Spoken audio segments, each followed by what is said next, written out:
We appreciate your interest in our community, and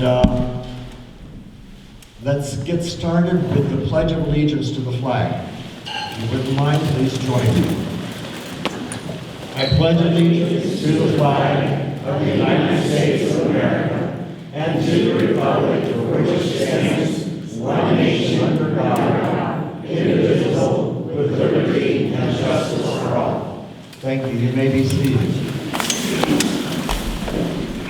We haven't done this lately, but back when I'm the current president of the Deerfield Civic Association, by the way, and my name happens to be Bill Westover. We haven't had one of these in recent years, but the format is what it was back when I was president before.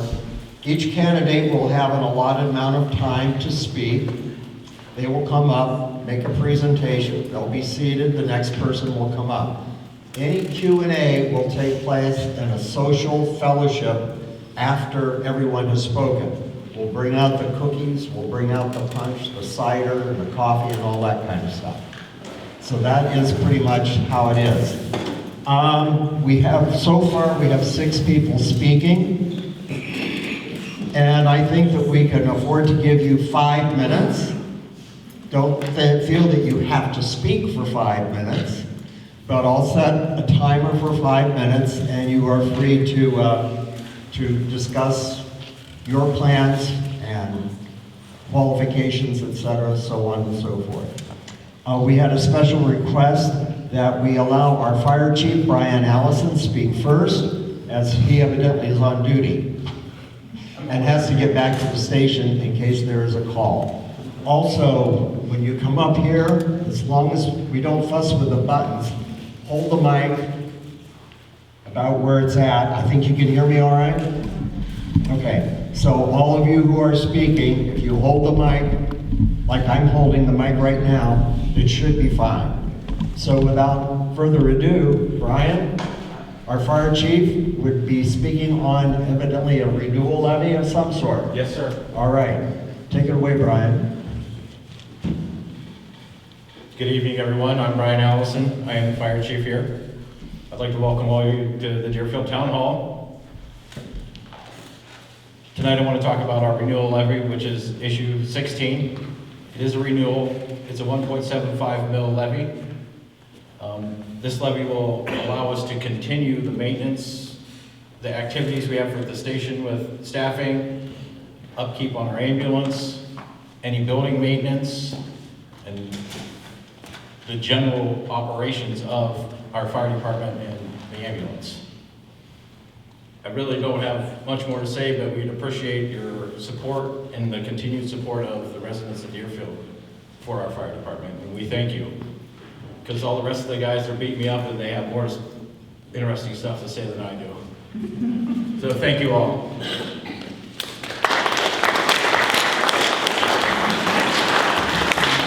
Thank you, Brian. Next up is Tiffany Havens, who is a candidate for trustee.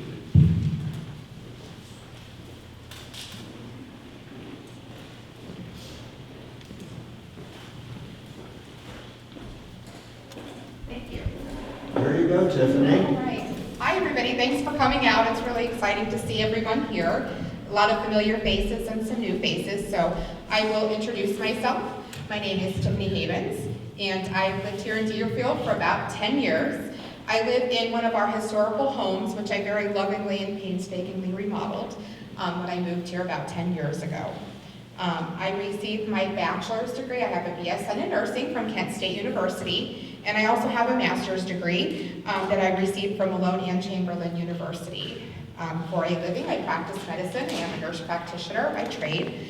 But luckily for me, I get to work about 3 days a week, which frees up a lot of time to do things in the community. Because I do live in one of the historical houses here, several years ago I started to get involved with some of the things here with the Historical Society and with the Civic Association, the American Legion. So just getting to know the community and learning about some of the needs and some of the infrastructure here really led me to want to run for trustee this year. I am also certified in grant writing and would love to use that skill to help the community with funding and money. Some of the things I'm really interested in is increasing the communication between the trustees, the government, and the community, and the people. I would like to update our web pages, start to help some of these community participation things we have, to get more of the community involved and get more people up to date with what the community is doing. We have some wonderful people here who have a lot to give, and I would like to help facilitate some of that. Certainly want to do some things with the ball field, since now that we have some availability to do that, since we do have ownership of the Deerfield, the ball field, to start to utilize that.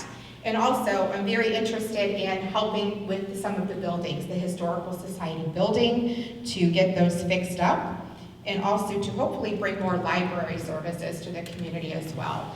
We've had some in the past, but to increase some of the availability of resources that we have here for the community to utilize as well. I'm really thankful for you all to come out here, for all of the communication and interest in my platform, and I welcome all of you to come and speak to me tonight. I'd like to hear what you have to say. I'd like to get to know you or talk to you if I already know you. And I thank you so much for coming out and giving me a platform to speak. So thank you.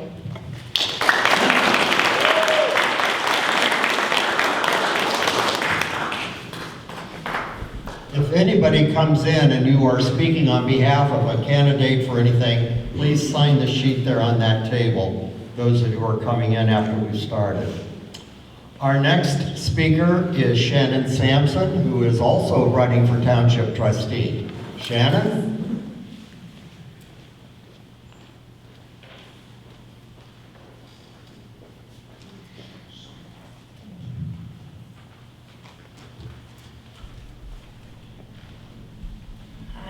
My name is Shannon Sampson. My maiden name was Dylan. My parents moved out here when I was 6 months old so I could be raised in the country on Berlin Lake, and I love Deerfield. I grew up doing Girl Scouts here and playing softball here, and my softball practices and experience in Deerfield made me able to play on the varsity team and be all-county in high school. I had great experiences here growing up. As an adult, I went on to become a teacher, and after I was done with my education, I have a bachelor's degree, and I studied secondary education social studies. I picked up additional teaching certificates in special education and elementary education, and I came back to Deerfield because I love this community, and I taught at Southeast for about 20 years. I'm not teaching there anymore. While I was teaching at Southeast, I was president of the Teachers Association there. I served in that capacity for 13 years. As I served in that capacity, I applied for 15 grants that we received. Currently, I belong to the Historical Society, I belong to the Civic Association, I'm vice president of the American Legion Auxiliary, and I'm worthy matron-elect of the Order of the Eastern Star Palmy chapter. So I've been very active in our community.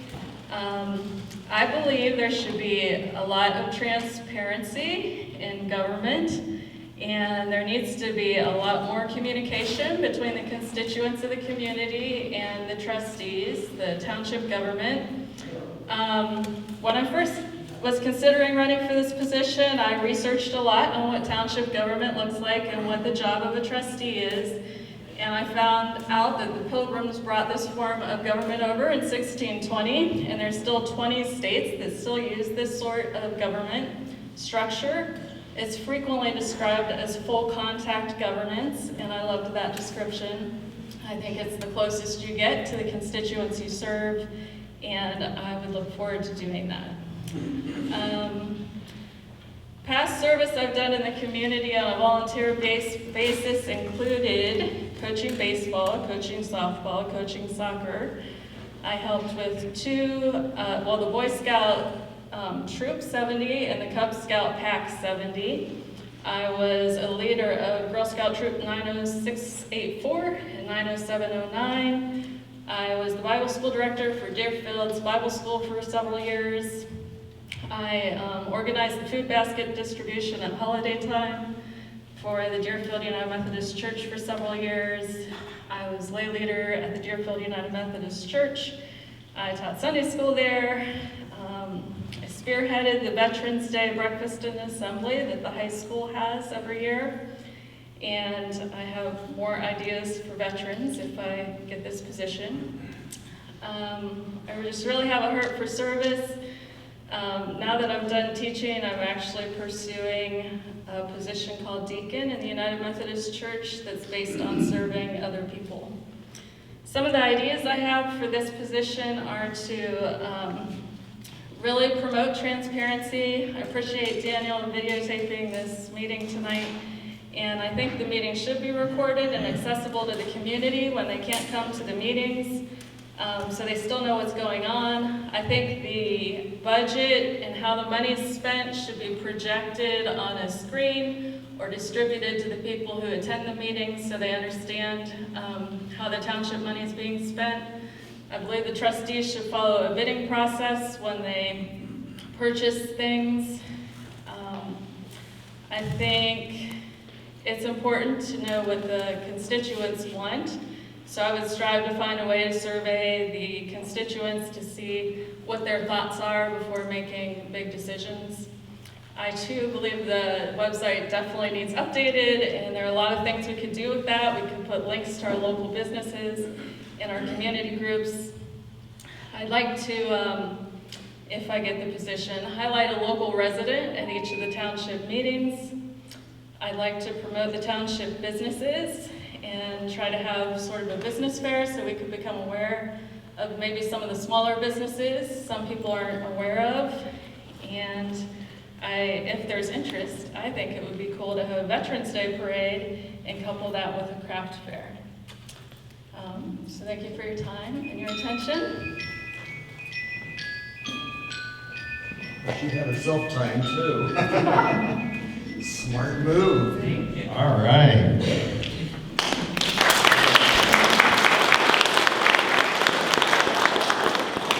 I wondered why she brought her phone. Our next candidate is Ed Dean, one of our current trustees running for re-election. Mr. Dean. There you go, sir. Thank you. Can you hear me, everybody? Thanks, everyone, for coming out. It's a great idea to have everybody here to get to meet the candidates and stuff. I'm going to go over a few things, and then they'll be available afterwards for questions. During my 18 years of service as a trustee, I've worked with my colleagues to bring about many positive changes here in Deerfield. I'm proud of this record and accomplishment, and I will ask for your vote in the upcoming election. I'm going to go over a few things we've done. Finishing up the building of this new town hall. We were the first group in here. When we got this town hall, it was an empty building. I was instrumental in buying all the furniture in here, who the Civic Association paid for. They gave us a lot of money to buy all the furniture, all our computers, everything in the kitchen all came from the Civic Association, along with they donated the property and everything. So that was the first thing I got involved in. Our old township garage was up the circle. Everyone know what that was. We built a new township garage right down there beside us. We paid cash for it when we bought it. Recently, we've built a new equipment garage for the fire station back there. There's plans for the future to add on to that, maybe add actually a firehouse on it. We do need to get a septic and well back there, and I'll talk about that in a couple minutes. We acquired 5 acres of property donated by Deerfield Farms adjoining Deerfield Cemetery for future use of the cemetery. At this time, we're not using that as a cemetery. We're allowing them to go ahead and farm it, but it is ours. It is deeded. It's laid out as plots on paper. In the future, we may need that to use, but as the world's going on, cremation is becoming more and more popular and more prevalent in the burials. So it'll be a long time before we need that, but we do have it and we own it down there. Acquisition of the property in 2004, which is now our park over here.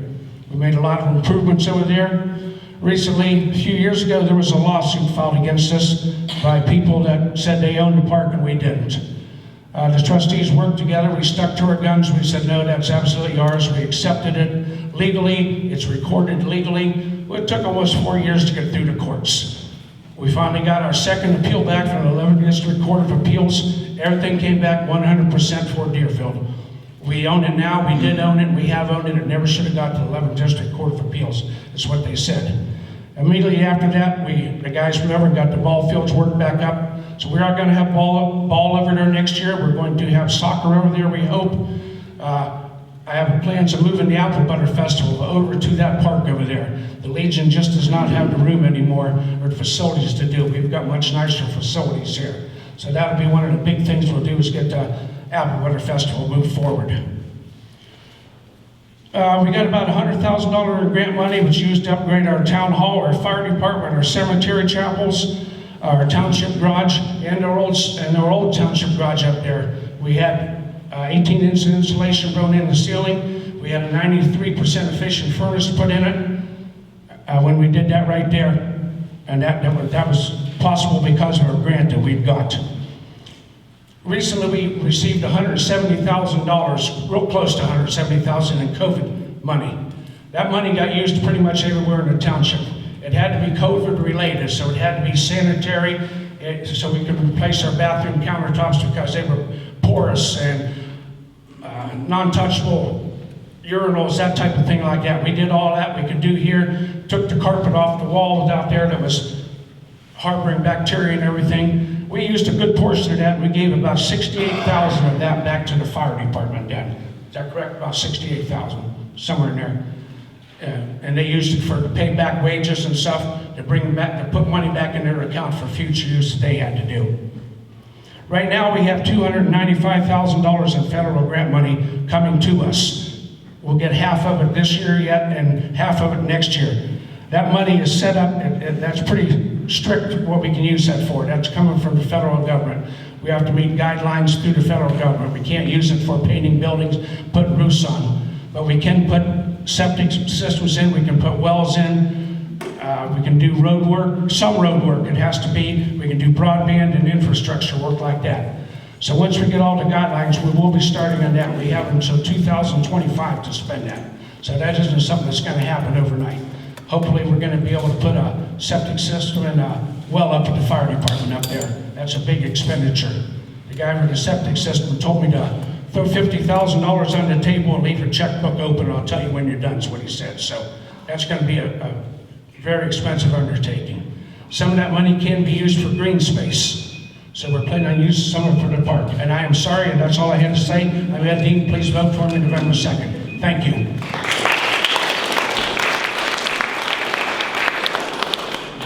I'm sure Ed will be glad to entertain any questions you might have for him during the fellowship.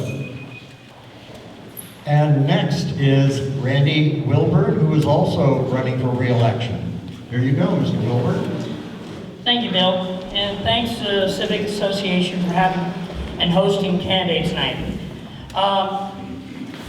5 minutes ago we were real quick, so I'm going to try to go as fast as I can for making it understandable for everyone. I have a Bachelor of Science from Kent State University. I'm a school teacher in Cleveland.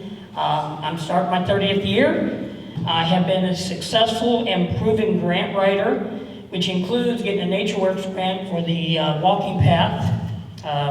I've been a coach and athletic director for over 40 years. Right out I got out of high school, I started coaching my brother's team, and every year I've coached 1, 2, 3, sometimes 4 sports. Thank goodness I'm only coaching 1 right now. And keep telling my principal, you need to let me get out. I need to turn over to somebody else. I also am a successful business owner of a DJ company, Radar Sound Entertainment. We do approximately 20 to 25 weddings a year now. We have done more. I've been a part of numerous community organizations. I can't be a part of all of them because you just get too thin. And I just had to get some of them up. But I have been in a lot of the community organizations in the last 20 years. What's my vision for the next 4 years? What can we do to benefit all the citizens of Deerfield? That's the main thing we need to do. New addition to the fire department, which Ed briefly talked about, we need to update the new fire building, because eventually that is going to be the fire building. The other one's going to eventually be obsolete, so we have to look ahead. We need to collaborate with their chief, because we need to make the fire department as most efficient as we can.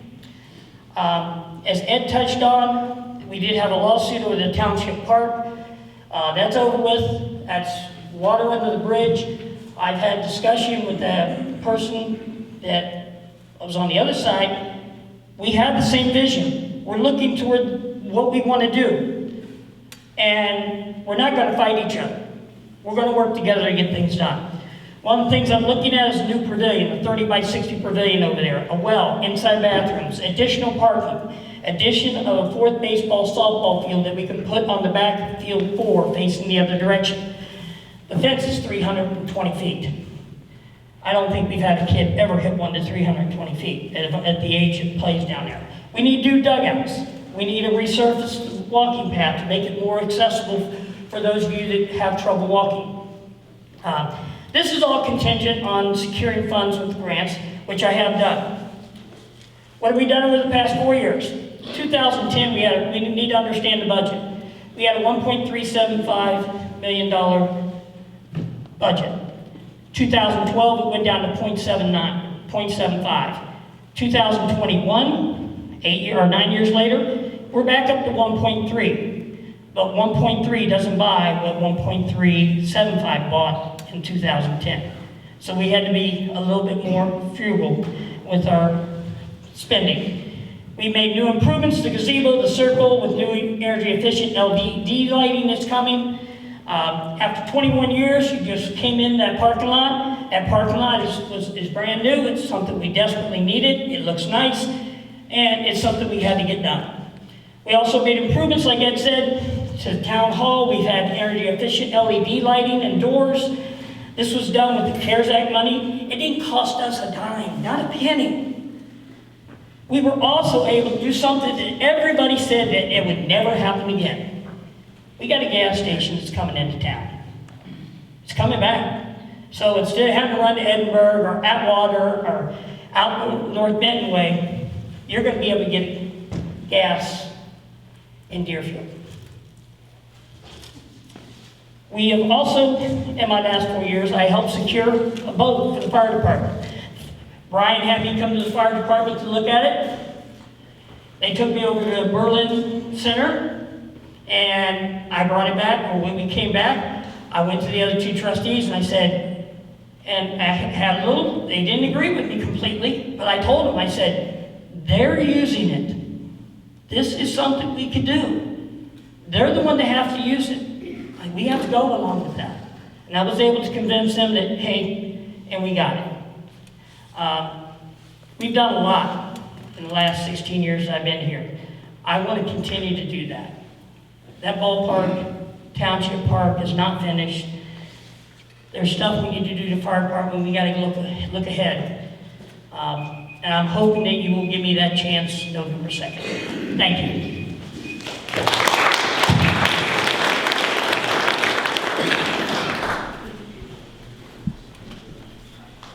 We are now moving on to candidates for the Southeast School Board. First to speak is Kevin Werschey. And here he comes.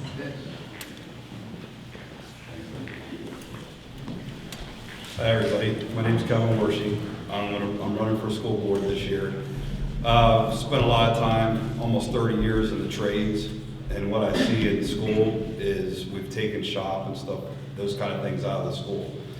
College is important, but there's also another side of it, which I see a lot that we're missing with kids with hands-on tools and working in the trades. I see it every day because I go to all different contractors from here to Pittsburgh. And the first thing they ask me is, can you find somebody to work? And I feel like the school, we push a lot of college, which once again, I have 3 daughters. 2 of them are graduated, one's still in school. The one that's the oldest is actually in the trades. The second one's going to school to be a school teacher. I see both sides of it.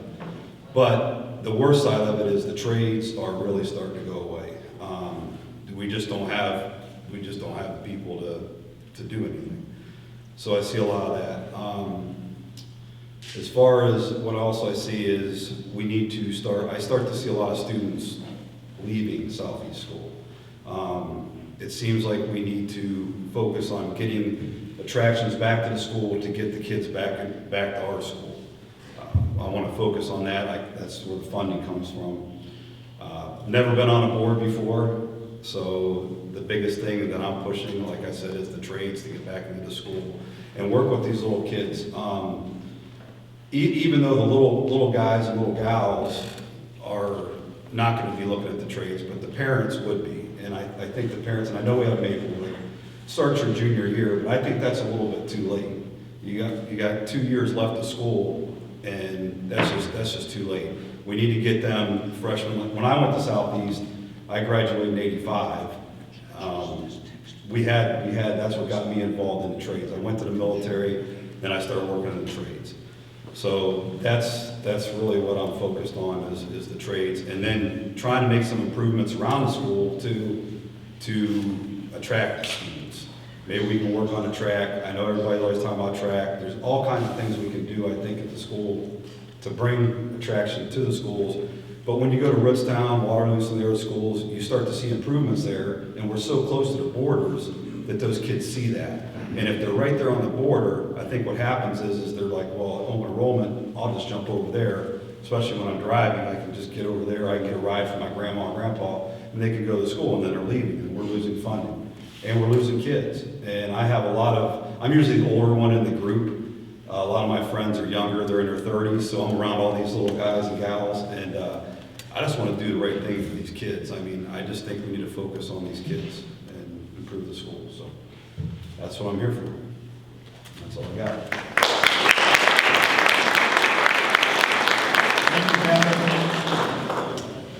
Next on the list is Frank Voss, also running for the Southeast School Board.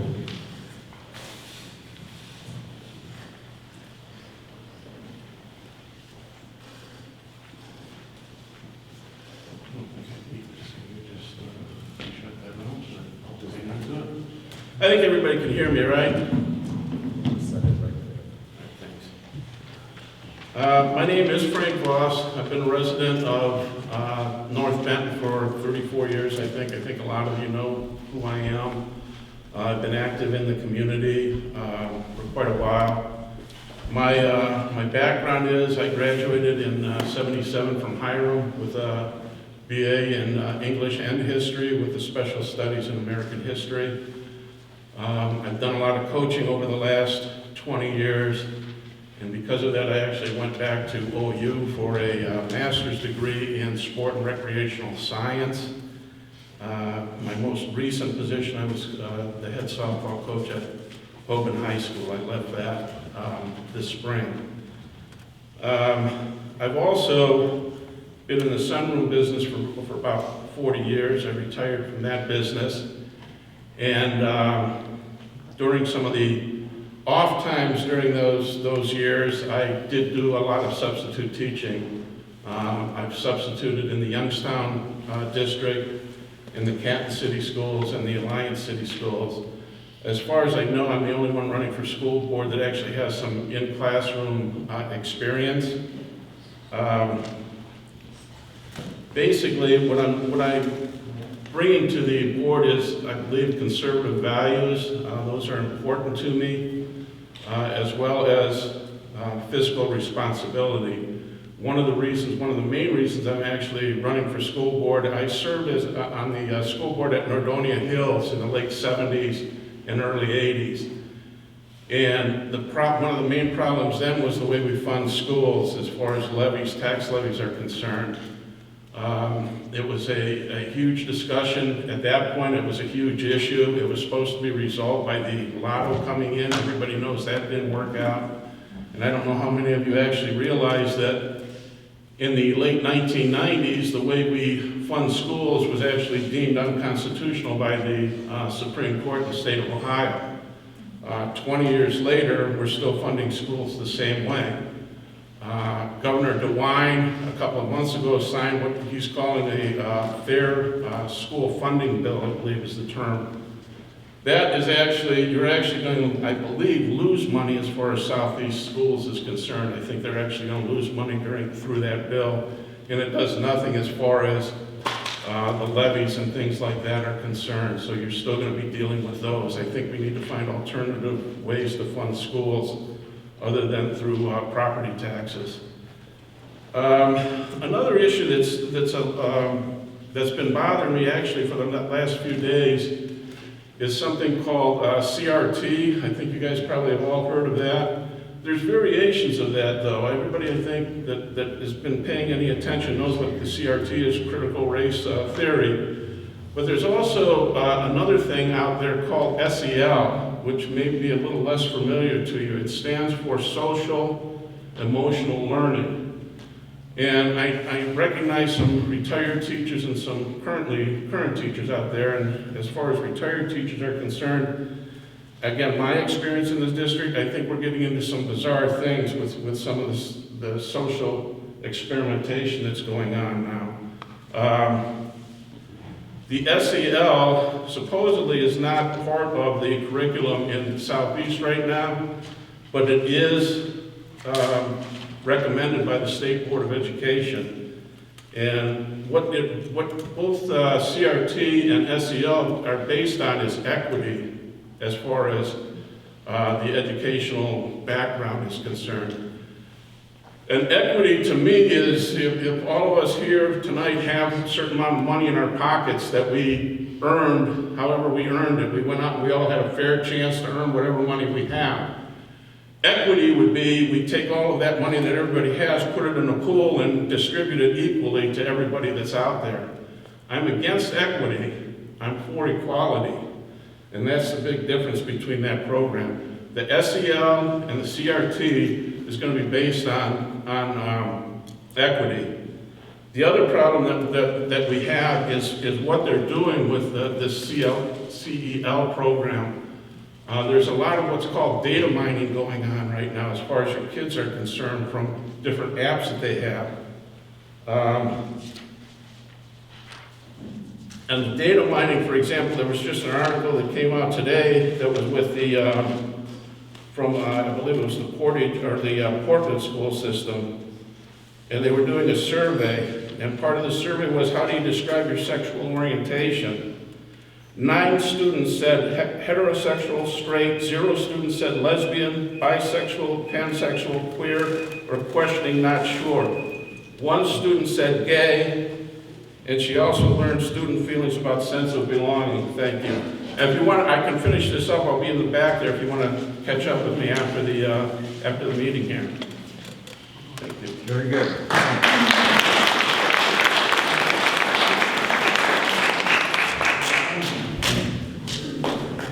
I did get word that there are some judges on their way to speak to you. So with that in mind, I did receive one correspondence in writing for a judge.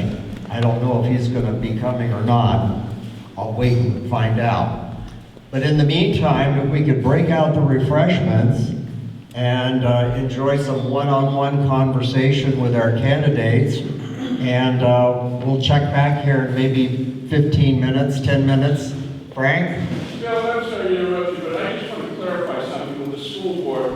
There's actually, Kevin and I are not running against each other. He's running for an unexpired term, a 2-year term. I'm running for another term that's a 4-year term. I have 2 other people that are running against me. Kevin has 1 person that's running against him. I'm not sure if everybody understood that or not. Thank you for that clarification. Okay, so enjoy some conversation, and I'll come up and interrupt your fellowship in about 10 or 15 minutes.